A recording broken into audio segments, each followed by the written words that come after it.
오늘은 이제 와일드가드 Open One-Step Modulation Tools for Safety Risk Jailbreak and Refusal of LLMs 논문을 소개해드리도록 하겠습니다.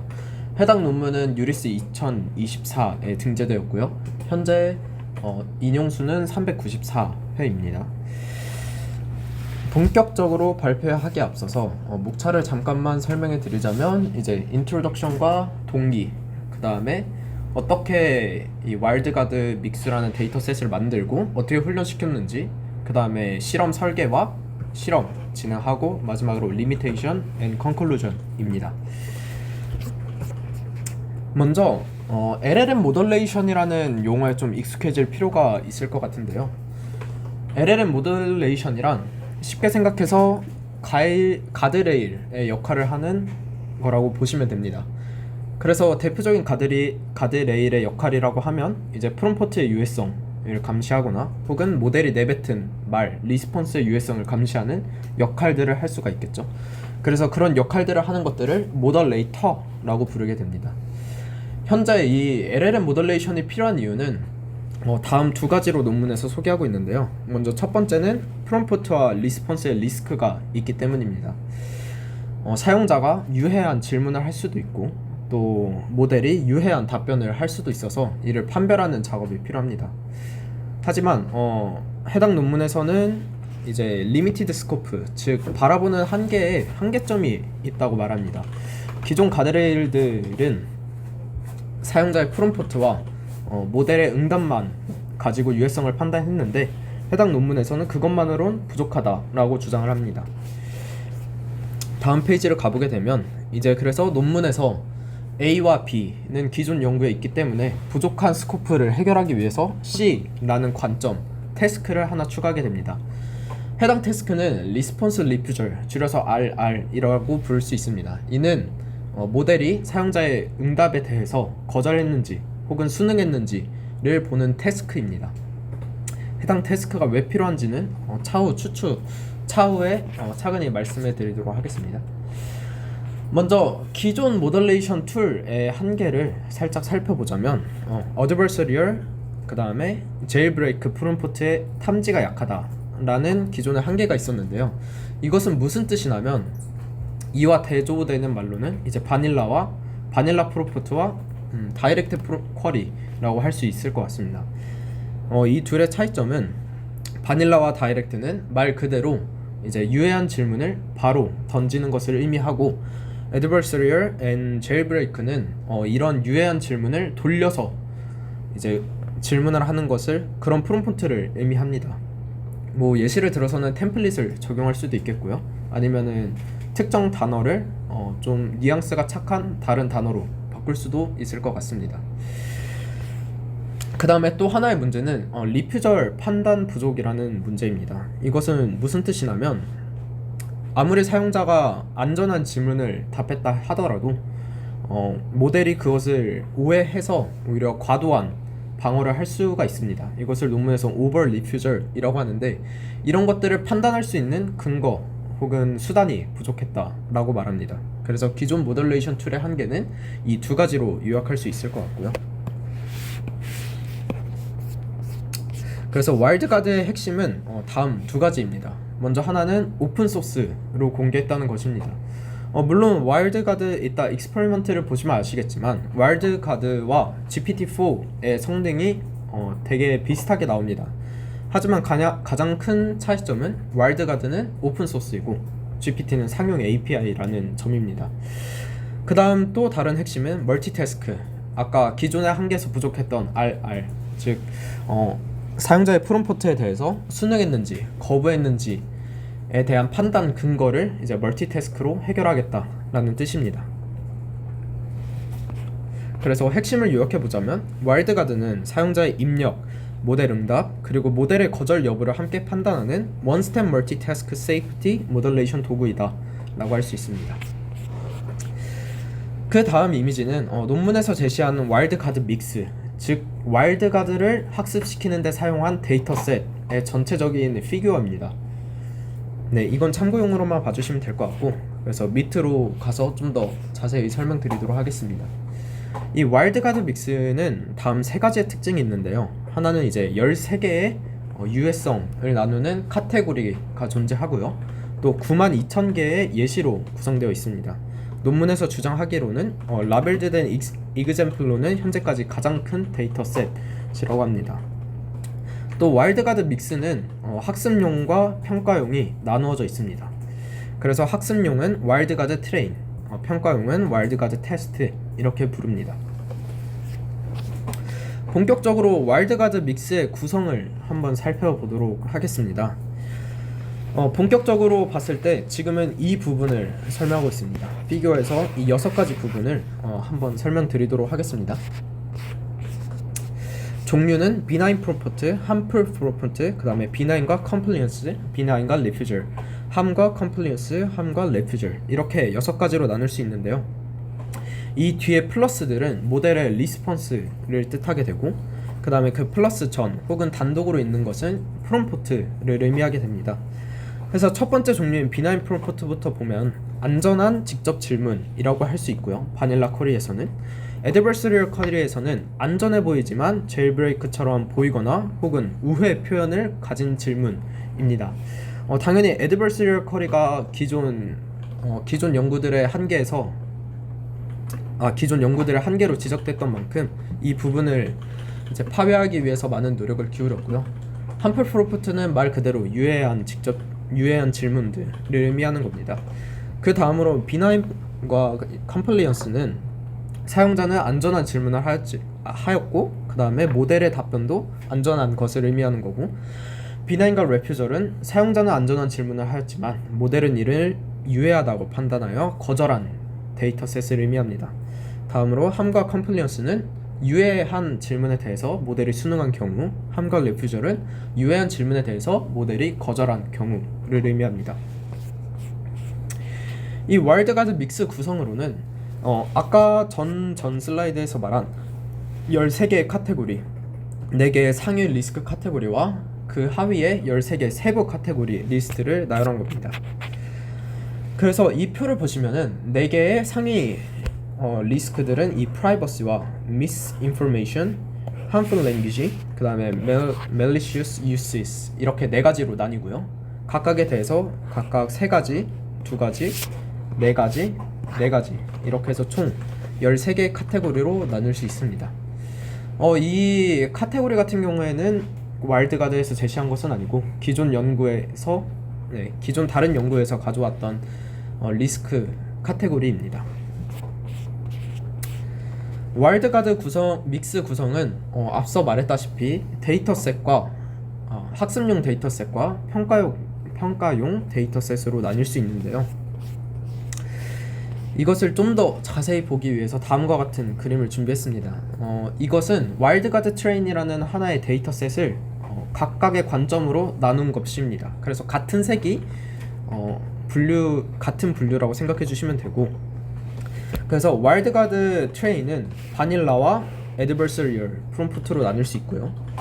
또 비나인과 햄플로 나눌 수 있고, 리퓨저과 컴플리언스로 나눌 수 있습니다. 또 다르게 나눌 수 있는 방법은 이제 데이터셋을 어떻게 만들었는지로 나눌 수 있습니다. synthetic adversarial은 말 그대로 adversarial 프롬프트인데 직접 만든 adversarial 프롬프트다 라고 생각해 주시면 되고, synthetic vanilla는 바닐라 프롬프트인데 합성해서 직접 만들었다 라는 뜻입니다. in the wild 같은 경우에는 직접 이제 사용자와 LLM이 실제 서비스에서 인터랙션 했던 데이터셋을 가지고 만든 거고, annotator wit는 전문가들이 모여서 라벨링한 그러한 데이터셋을 의미합니다. 또 이렇게 만드는 과정으로 나눌 수도 있지만 이게 이 데이터셋이 어떤 쌍을 갖고 있는지로도 나눌 수 있는데요. 먼저 스탠드얼론 프롬프트 같은 경우에는 프롬프트만 있는 데이터셋을 의미하는 거고요. 그 다음에 프롬프트 리스폰스 페어는 프롬프트도 있고 모델의 응답도 있는 그런 데이터셋으로 나눌 수 있습니다. 그래서 와일드가드 트레인을 이렇게 3가지 축으로 나누어서 볼 수 있다 라고 생각해 주시면 됩니다. 그러면 이 트레인 그 중에서도 프롬프트는 어떻게 만들었냐 하면은, 앞서 말씀드렸던 신세틱 바닐라 프롬프트 같은 경우에는 GPT-4를 이용해서 만들었고요. 이때 만들 때는 한프 13개의 세부 카테고리를 고려해서 최대한 균형 있게 만들었다고 합니다. 그 다음에 LLM과 기존 택틱으로 만든 프롬프트를 두 번째에서 소개하고 있는데요. 이는 Synthetic Adversarial Prompt를 만들기 위한 과정이었습니다. 이 택틱이라는 걸 좀 살펴봐야 되는데요. 이 택틱이라 하면은 Adversarial Prompt를 할 때 앞 뒤에 이제 유해해 보이지 않으려고 붙이는 구사염이 혹은 유해해 보이지 않기 위해서 하는 모든 작업들을 의미합니다. 뭐 예를 들어서는 역할극이 있을 수 있겠고요. 또 다른 예로는 교육 프레이밍, 이것은 교육을 위한 자료야, 뭐 화학 물질에 대해서 알려줘, 이런 식으로. 그 다음에 유해한 언어를 다르게 표현하는 등등.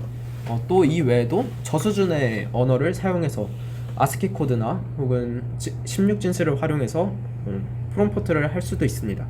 이 모든 것을 택틱이라 하며 이 택틱을 기존의 애드버서리얼 프롬프트에서 AI를 활용해서 택틱을 분리합니다. 그래서 이런 택틱과 프롬프트를 합쳐서 애드버서리얼 프롬프트를 만들었다라고 생각해 주시면 됩니다. 그래서 쉽게 말하면 바닐라에다가 택틱을 붙인 게 애드버서리얼 프롬프트다 라고 생각해 주시면 편합니다. 그 다음에 기존 데이터셋에서 프롬프트를 가져온 경우도 있습니다. 대표적으로는 In the Wild 프롬프트, 아까 말씀드렸던 실제 사용자가 LLM과 인터랙션 했던 그런 데이터셋과 또 어노테이터, 전문가들이 어노테이션한 그런 데이터셋을 가져오는 경우도 있었습니다. 이제 문제는 프롬프트는 해결이 됐지만 모델의 리스폰스는 아직 만들어지지 않았습니다. 그래서 모델의 리스폰스를 만드는 과정도 한번 같이 살펴보도록 하겠습니다. 이 프롬프트 생성은 전 슬라이드를 참조해 주시면 되고요. 이 생성한 프롬프트를 통해서 두 가지 종류의 리스폰스를 만들게 됩니다. 하지만 이 두 가지 종류의 리스폰스는 모델이 어쩔 땐 수능하고 또 어쩔 때는 거절할 수도 있기 때문에 이 서픽스를 반드시 추가해 줘야 합니다. 여기서 말하는 서픽스란 이 요청에 대해서 거부해라 혹은 이 요청에 대해서 수능해라, 이렇게 명시적으로 프롬프트에 더해주는 것을 의미합니다. 따라서 이러한 과정을 통해서 리퓨절과 컴플리언스의 리스폰스를 각각 만들게 됩니다. 이때 사용한 모델들은 우측에 있는 이 모델들을 통해서 만들게 되었습니다. 참고해 주시면 될 것 같고요. 하지만 이렇게 모델의 리스폰스를 만들었다 해서 이 리스폰스가 좋은 데이터셋이냐, 그것은 아직 확증할 수 없기 때문에 해당 논문에서는 다음과 같은 필터링과 샘플링, 어디팅 과정을 추가하였습니다. 먼저 필터링 과정부터 살펴보도록 하겠습니다. 이 서픽스를 추가했다곤 하지만 모델의 서픽스에 따라서 반드시 똑같이 응답하지 않을 수도 있습니다. 예를 들어서 이 요청에 대해서 수능해라 라고 했지만 실제 모델의 리스폰스는 거부한 것을 내놓을 수도 있기 때문에 이를 먼저 필터링 해줍니다. 이때 필터링 하는 거는 GPT-4를 통해서 라벨링하고 서픽스와 그 다음에 GPT-4가 라벨링 한 것들 중에서 일치한 것들만 일단 남겨두게 되고요. 그 다음은 어디팅 과정을 진행하게 됩니다. 이렇게 GPT-4와 서픽스가 일치한 데이터셋 중에서 500개를 샘플링해서 3명에게 어노테이터 다수결과 다수결 결과와의 일치율을 측정을 했는데요. 각각의 일치율을 살펴보자면 이제 프롬프트가 유해한지를 판단하는 과정에서는 92%의 정확도를 보여줬고요.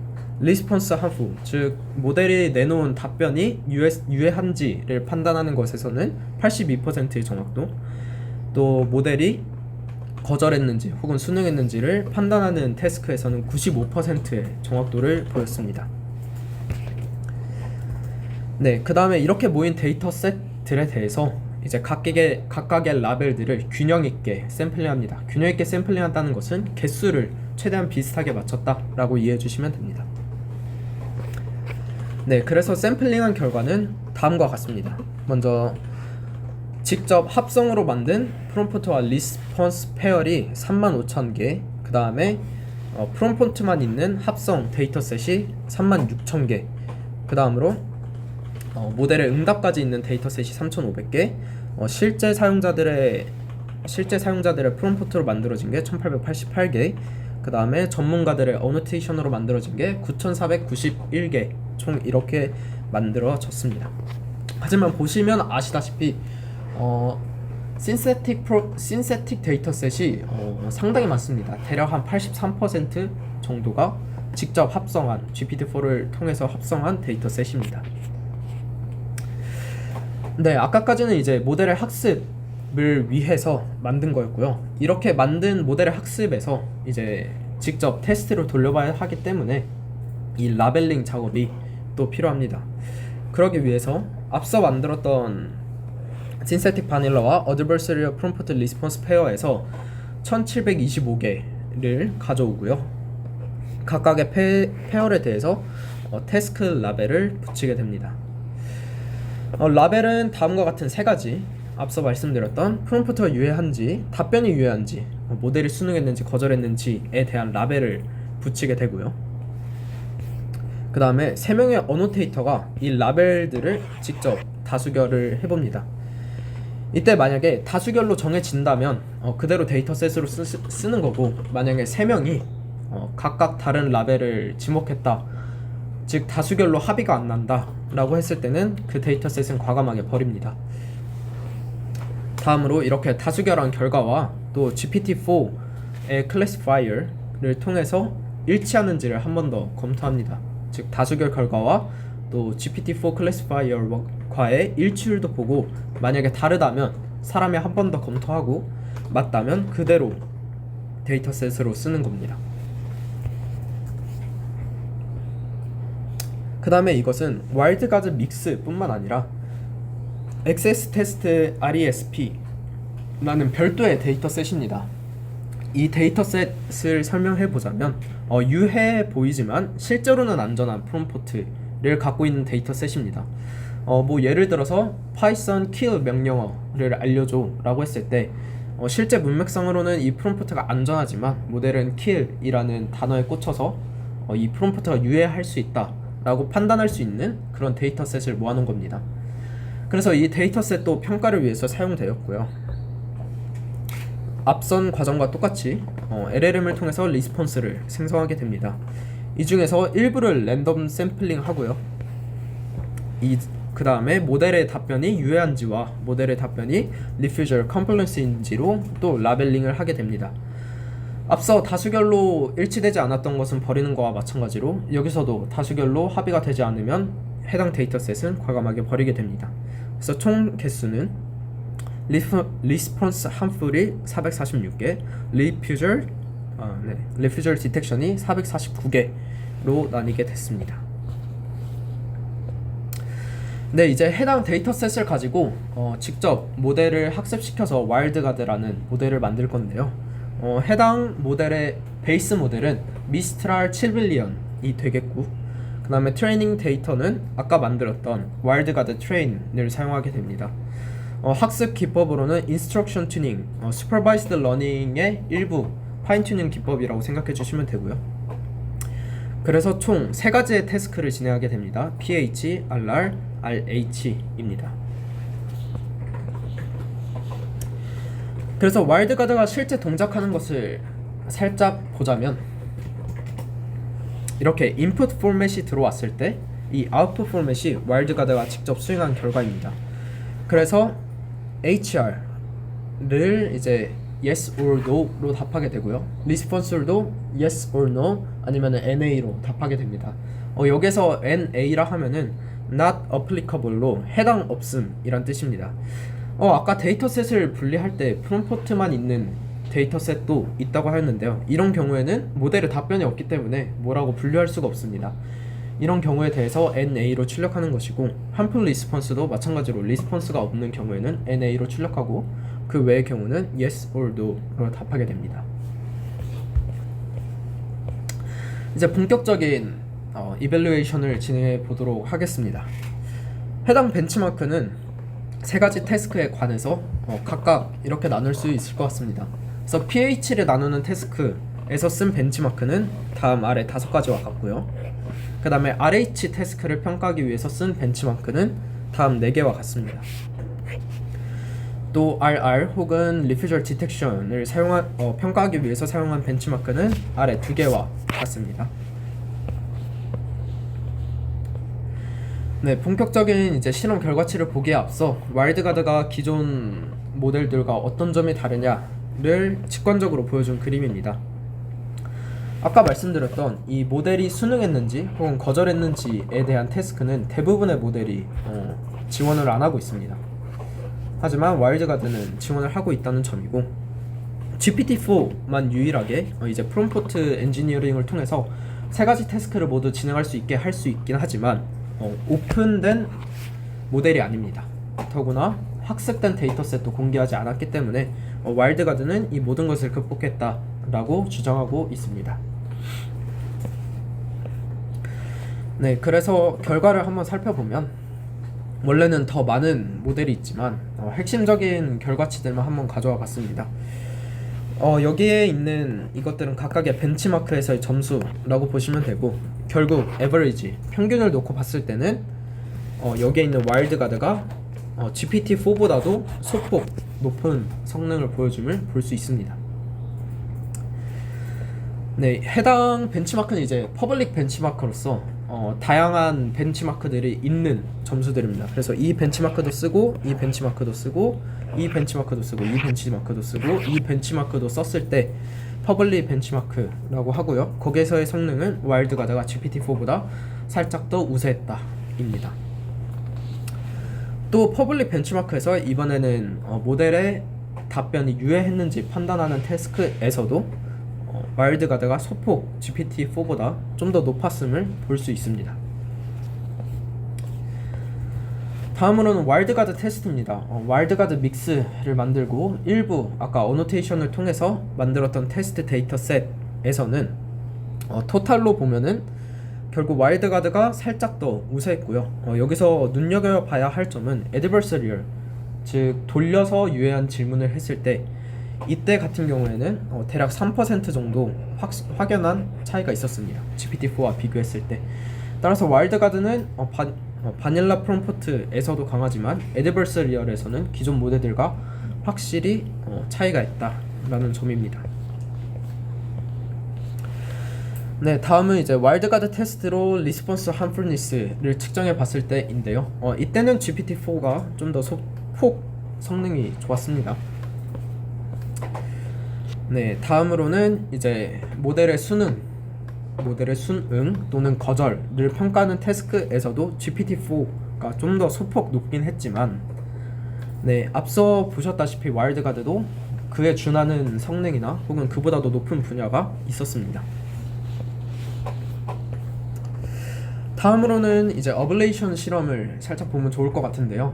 해당 어블레이션 실험은 이제 와일드가드 믹스로 진행한 것이 아니라 와일드가드 제일브레이크라는 별도의 연구에서 나온 데이터셋을 사용하였습니다. 네, 그래서 눈여겨볼 점은 빨간색으로 칠한 수치들을 좀 눈여겨보면 좋을 것 같은데요. 먼저 이 83.6 이것을 한번 살펴보도록 하겠습니다. 이 표는 이건 쉽게 생각해서 빼기라고 생각해 주시면 될 것 같습니다. 따라서 와일드가드 트레인에서 이 신세틱 바닐라를 뺐을 때 어떤 성능이 나오는지를 살펴봤는데, 모든 태스크가 다 있었을 때, 즉 adversarial, vanilla, in the wild, worker written이 다 있었을 때는 86.1%의 성능이 나왔지만 신세틱 바닐라를 뗐을 때는 83.6의 성능이 나오는 걸 볼 수 있습니다. 또 비슷하게 이쪽 이제 refusal detection, 모델이 응답을 거절했는지 탐지하는 부분에 대해서도 성능이 하락함을 볼 수 있습니다. 해당 사실로 알 수 있는 것은 신세틱 바닐라는 기본 안전 판단과 과일 거절 방지에 상당히 중요한 역할을 하고 있음을 알 수 있었고요. 다음으로는 이 77.1이라는 수치를 한번 보도록 하겠습니다. 프롬프트가 유해한지를 판단하는 태스크에 대해서 신세틱 애드버서리얼을 뺐더니 85.5%에서 77.1%로 대략 8%라는 좀 큰 성능의 하락이 있었는데요. 이것이 결국 의미하는 것은 신세틱 애드버서리얼의 데이터셋은 제일브레이크 프롬프트를 탐지하는 데 거의 필수적이라고 볼 수 있습니다. 다음으로 83.9의 수치를 살짝 보도록 하겠습니다. 인더 와일드 같은 경우에는 사용자의 실제 응답을 기반으로 만들어진 데이터셋이었고, 이것을 뺐을 때 성능이 하락함이 볼 수 있는 것은 실제 사용자의 대화 분포가 학습에 상당히 큰 기여를 할 수 있었다는 것을 말해주며, 또 다른 의미로는 신세틱 데이터셋이 실제 사용자의 응답을 완벽하게 대변하지 못한다 라는 것 또한 의미하는 것을 알 수 있습니다. 네, 다음으로 76.4 월컬리트에서 76.4의 데이터셋을 보면은 결국 어노테이션, 전문가들이 어노테이션한 데이터셋이 RH 태스크에 상당히 도움이 됨을 수치적으로 확인할 수 있었고요. 그 다음에 싱글 태스크 올리는, 원래 와일드가드는 해당 3개의 태스크를 모두 수행할 수 있게 만들어졌지만 이 어블레이션 실험에서는 하나의 태스크만 수행하게끔 트레인을 시켜봤습니다. 여기서 되게 흥미로운 사실은 싱글 태스크 올리, 즉 3가지 태스크 중에서 하나의 태스크만 가지고 훈련을 시켰을 때 전반적으로 낮은 성능을 보였습니다. 이는 모든 태스크를 할 수 있는 것이 반드시 그 테스트에 대한 성능 향상을 끌어올릴 뿐만 아니라 다른 태스크에서도 성능 향상을 가져올 수 있음을 의미하게 됩니다. 하지만 제가 이 어블레이션 익스페리먼트를 보면서 좀 들었던 한계점에 대해서 공유를 해드리자면, 결국 어블레이션을 하면서 데이터의 수가 떨어질 수밖에 없는데 논문에서는 이를 제어하지 않았습니다. 따라서 성능의 하락이 해당 데이터셋에 근본적인 도움이 되었는지, 혹은 단순히 데이터셋이 줄어서 모델이 충분하게 학습을 했는지에 대한 여부가 그걸 알 수 있는 여부가 불가능했습니다. 다음으로 와일드가드가 실제 사용자의 인터랙션에서 어떻게 작용할 수 있는지를 한번 살펴보도록 하겠습니다. 여기서는 와일드 제일브레이크 밸리데이션 셋을 사용하였고요. 데이터 셋은 harmful adversarial prompt 200개와 benign adversarial prompt 250개를 사용하였고, 모델은 툴루2 DPO 버전과 툴루2 와일드가드 제일브레이크로 학습시킨 2개의 모델을 사용하였습니다. 비교 필터, 즉 가드레일은 와일드가드, 라마갈드2, 그 외에 2개를 사용하였고요. 평가 지표는 ASR과 RTA를 사용하였습니다. ASR은 Attack Success Rate로 공격 성공률을 의미하며, RTA는 Refusal to Answer, FP, 즉 혼동 컨퓨전 매트릭스에서는 FPR을 의미한다고 볼 수 있습니다. 해당 평가 지표가 상당히 중요한데요. 이는 왜냐면 사용자의 경험과 바로 직접적으로 연결되어 있기 때문입니다. 사용자는 분명 안전한 프롬프트를 주었다고 생각했지만 모델은 잘못 판단하고 이는 충분히 유해한 질문이다 라고 하고 모델의 응답을 거부하는 그런 비율을 보는 것이 RTA, 컨퓨전 매트릭스에서는 FPR로 보시면 됩니다. 이 FPR은 False Positive Rate의 줄임말입니다. 그래서 테이블 6의 그 결과가 상세히 나와 있는데요. 한번 살펴보도록 하겠습니다. 이 기호를 중심으로 왼쪽은 ASR 성공 비율, 그 다음에 왼쪽은 공격 성공 비율, 오른쪽은 이제 과도하게 방어한 비율을 의미합니다. 여기서 되게 흥미로운 점은 먼저 툴루 DPO를 살펴보자면, 이 툴루 DPO 같은 경우에는 와일드가드 데이터셋을 사용하지 않았습니다. 대신 DPO라는 학습 기법을 사용하였는데요. 이는 사용자의 선호도에 맞춰서 사용자가 직접 라벨을 부여주게 됩니다. 선호하는 응답이다, 선호하지 않는 응답이다. 따라서 이 라벨을 가지고 선호하는 응답 쪽으로 학습된 게 DPO 버전이라고 생각해 주시면 되는데, 여기에서 결과치를 보자면 ASR 결과가 무려 79.8%가 나왔습니다. 이는 유해한 질문 10번을 던졌을 때 8번은 수능했다 라는 뜻이 되고요. 반대로 유해하지 않은 질문을 했을 때 거절하는 경우는 0.0%로 없었습니다. 하지만 와일드가드라는 이제 필터링 가드레일을 사용하고 나서부터는 79.8%의 공격 성공률이 2.4%로 수직 하락하였고요. 대신에 오버 리퓨저는 살짝 0.4% 증가하긴 했습니다. 여기서 알 수 있는 점은 와일드가드 필터링을 적용함으로써 유해한 질문을 상당수 막아낼 수 있고 오버 리퓨절에 대해서도 충분히 강건한 모습을 보여주고 있다라고 해석할 수 있습니다. 다음으로 비교해볼 것은 파란색 원인 툴루 와일드 제일브레이크로 학습시킨 모델과 그 다음에 DPO 모델을 와일드가드 필터링을 통해서 비교한 수치를 살펴보면 좋을 것 같은데요. 이 수치에서 알 수 있다시피 이 모델 같은 경우에는 와일드가드 제일브레이크로 학습을 하긴 했지만 필터가 전혀 없습니다. 하지만 여기서도 2.4%의 상당히 낮은 공격 성공률을 보이며 다만 5번 리퓨절은 1.2%로 소폭 있는 모습을 보였습니다. 하지만 이는 필터가 적용된 DPO 모델과 비교했을 때는 상당히 좋은 모습을 볼 수 있습니다. 여기서 알 수 있는 점은 이 와일드가드 필터가 오버 리퓨절 방지에 상당히 도움이 된다는 것을 알 수 있으며 그 다음으로 보면 좋을 점은 이제 와일드가드 제일브레이크 데이터셋과 그 다음에 여기에 또 와일드가드 가드레일을 추가로 했을 때는 모든 수치 통틀어서 가장 낮은 공격 성공률을 보이며 오버 리퓨절은 소폭 증가한 1.27%를 기록하고 있습니다. 네, 해당 논문의 리미테이션은 저자가 소개하기로는 신세틱 데이터에 의존한다. 83%가 합성 데이터셋이기 때문에 아무래도 실제 사용자의 특성을 충분히 반영하지 못한다 라는 뜻이 있고요. 아까 리스폰스를 만들 때 대략 10개 정도의 LLM 모델을 사용하였는데 그것만으로는 모든 LLM의 표현 유형을 담아낼 수 없습니다.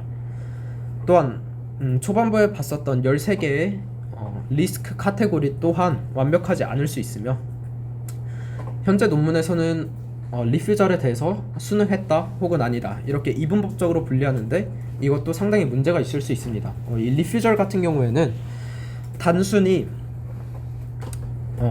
거절과 응답으로 나눌 수는 없고 그 외에 뭐 부분적으로 승낙하는 경우도 있고 혹은 다른 것에 대해서 또 승낙하는 경우도 있기 때문에 이분법적으로 나누는 건 문제가 있다라고 말합니다. 네, 그 다음에 세부 한 카테고리 분류 미지원을 한다는 것도 한계로 볼 수 있고요. 네, 그래서 이 논문의 컨클루션은 다음과 같습니다. 먼저 한 단어로 요약을 해보자면 3in1으로 요약할 수 있을 것 같습니다.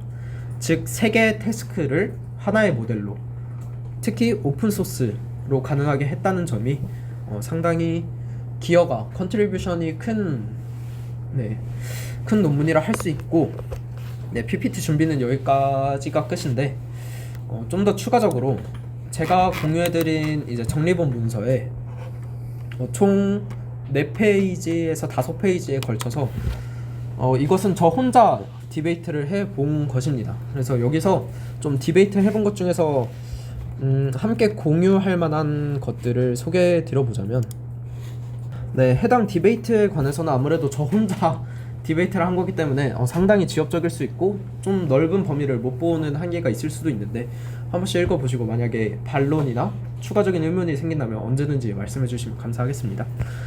그래서 아까 말씀드렸던 가장 큰 2개의 질문은 이겁니다. 과연 합성 데이터셋이 현실의 문제를 그대로 반영할 수 있는 것인가? 또한 와일드가드가 극단적으로 의지하고 있는 합성 데이터셋의 질적 한계가 과연 있는가? 그 다음에 함 카테고리, 13개의 함 카테고리가 실제 모든 유해성을 담을 수 있는가?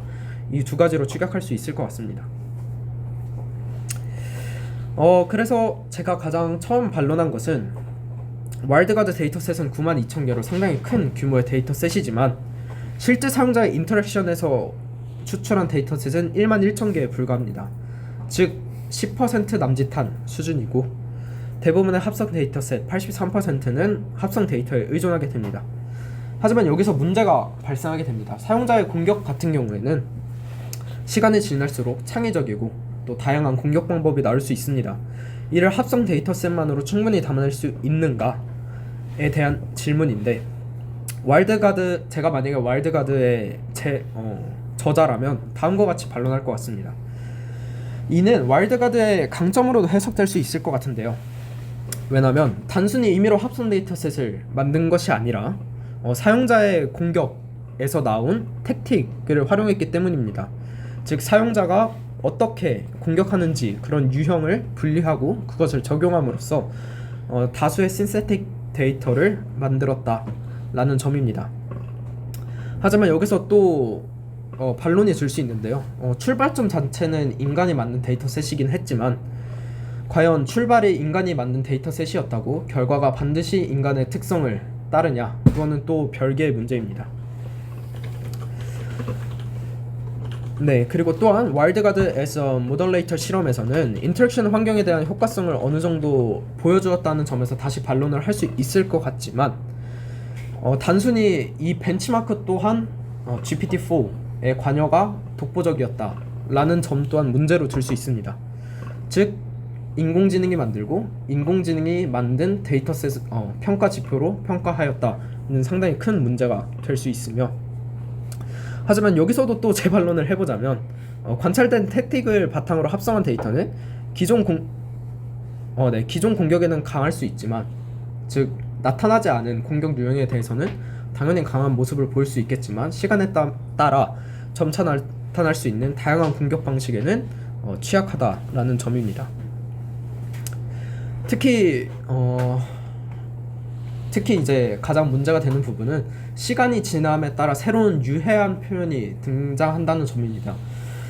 뭐 좀 극단적인 예를 들어보자면 스타벅스 사건이 있을 수도 있을 것 같은데요. 원래 스타벅스는 그냥 커피 매장의 일부로 불려왔지만 어떤 사건의 계기로 인해서 특정 지역을 비하하는 의미로 쓰이게 됩니다. 하지만 만약에 이런 오픈소스 모델, 즉 웨이트가 고정된 환경에서는 이를 반영하지 못한다는 점이 한계로 꼽을 수 있습니다.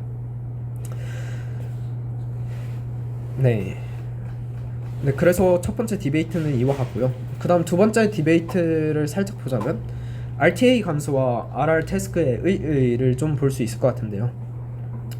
와일드가드의 중요한 기호 중 하나는 RTA, 즉 오버 리퓨저, 과도하게 질문을 막아서는 그런 큰 비율을 낮췄다는 점이지만 이것이 함플 프롬프트를 잘 막는다는 것은 좀 별개의 문제입니다. 제가 여기서 들었던 의문은 이 모델의 수능과 모델의 거부를 분류하는 태스크가 반드시 있어야 되냐라는 질문이 들었습니다. 왜냐면은 프롬프트를 완벽하게 유해한지 혹은 유해하지 않은지를 구별할 수 있다면 모델의 답변 또한 그렇게 고정적으로 분류할 수 있기 때문입니다. 하지만 세상에 100%는 없다시피 아무리 잘 분류하게 하더라도 모델의 정확도가 100%로 달할 수는 없습니다. 그러면 그것에 대한 돌파구를 찾아야 되는데 그것의 돌파구가 바로 RR 태스크라는 점입니다. 이 RR 태스크를 도입함으로써 어떠한 점을 향상시킬 수 있냐면 모델이 어떤 유형에 대해서 수능을 했는지 어떤 유형에 대해서 수능을 하지 못했는지를 알 수 있게 됩니다. 그럼 이것을 바탕으로 모델의 향후 성능을 끌어올리는 데 충분히 기여를 할 수 있다는 점이고, 다만 확실히 아셔야 할 점은 RR 태스크 자체만으로 프롬프트 함플리스 혹은 리스폰스 함플리스의 성능을 올릴 수는 없다는 얘기입니다. RR 태스크는 그저 성능을 향상시키기 위한 하나의 도구, 문제 발견을 위한 도구라고 생각해 주시면 될 것 같습니다. 네, 그 다음에 세 번째 안건 같은 경우에는 리퓨저 라벨링의 이분법적 한계입니다. 제가 아까 발표에서도 말씀드렸지만 이 거부라는 것은 단순히 이분법적으로 나눌 수 없습니다. 예를 들어서 직접적 거부, 죄송하지만 도와드릴 수 없습니다. 또는 방향전환 거부, 위험한 내용은 거부하되 안전한 대안으로 유도하는 겁니다. 예를 들어서 폭탄 만드는 법을 알려줘 라고 했을 때 폭탄을 만드는 법은 알려주지 않지만 폭탄을 만드는 법에 필요한 지식을 공부하는 법은 알려줄 수 있죠. 또한 선택적 거부도 비슷한 맥락이고, 수정된 수능은 사용자의 위험한 의도는 거부하되 그 기저에 있는 더욱 본질적인 문제를 해결하고자 하는 답변을 의미합니다. 즉 이렇게 리퓨저를 단순히 이분법적으로 나눌 수 없기 때문에 모델의 와일드가드의 논문의 한계점이 더더욱 드러날 수밖에 없다라고 생각이 듭니다. 네, 그 다음에 함 카테고리도 살짝 살펴보면 좋을 것 같은데요. 물론 기존 연구에서 함 카테고리를 13가지로 충분히 체계적으로 분류했다고 생각이 들긴 하지만 세상의 모든 세상의 모든 함프로니스를 단순히 13개의 카테고리만으로 분류하는 것은 한계가 있다고 생각합니다. 물론 이것은 와일드가드뿐만의 문제가 아니고 앞으로도 저희가 연구하고 생각해야 할 그런 카테고리라고 생각이 듭니다. 또한 말씀드렸다시피 오픈소스 모델의 특성상 한번 웨이트가 결정이 되면 수정하기가 쉽지 않습니다.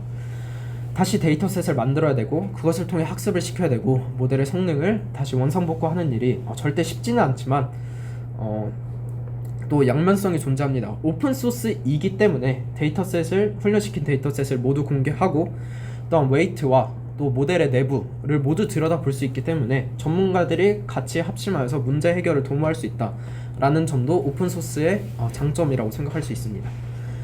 네, 그래서 여기까지가 제가 해당 논문을 읽고 개념을 정리하고 또 스스로 한계와 문제점에 대해서 디베이트 했던 발표였습니다. 감사합니다.